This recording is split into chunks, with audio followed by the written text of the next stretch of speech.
right, are you ready for President Trump?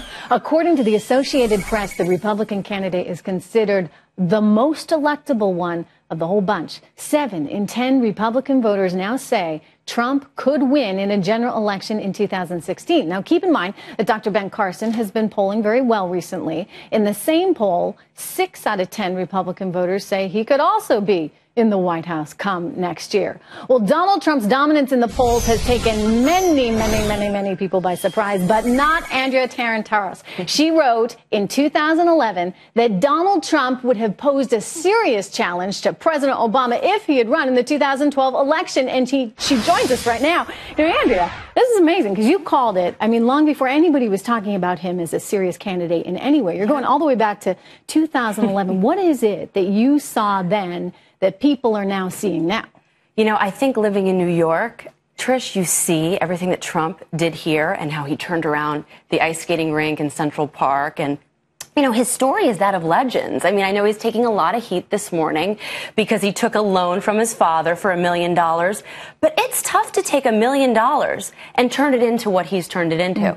So I remember my father reading Art of the Deal growing up, being on the bookshelf, and I've always admired him. And so he was taking a lot of heat when he was rumored to be a candidate in 2011. And I was writing for the Daily News at the time, and I thought, why? Let the man speak. I mean, he was the harshest critic of the president. He was getting the most ink at the time. And I thought maybe it wasn't such a bad idea to let the guy sound off with the biggest megaphone.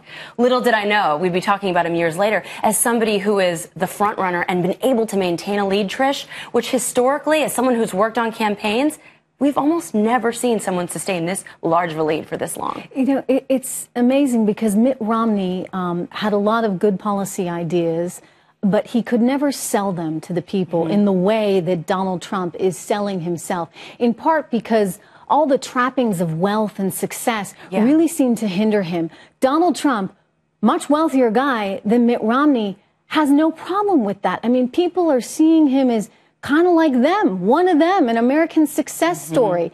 Did Mitt Romney need a little bit more Trump? I think he needed a lot more of Donald Trump.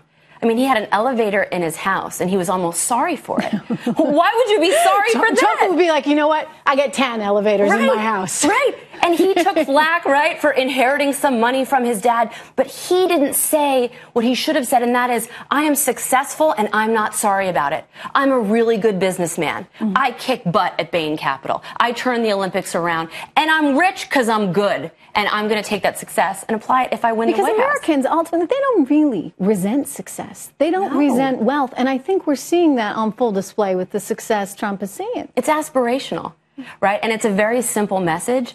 Make America great again. And look, I don't agree with Donald Trump on everything, but something is happening.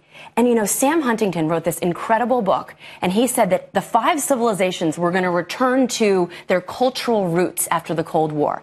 And Trish, you talk about what's going on in Russia and all over the world every day on this show.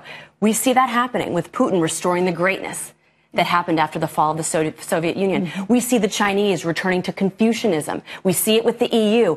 America also wants that return to cultural greatness. And I think they feel on some level we've lost it. Because we have a president that goes around apologizing and he doesn't think we're that great. So I think there is something to Trumpism. You called it.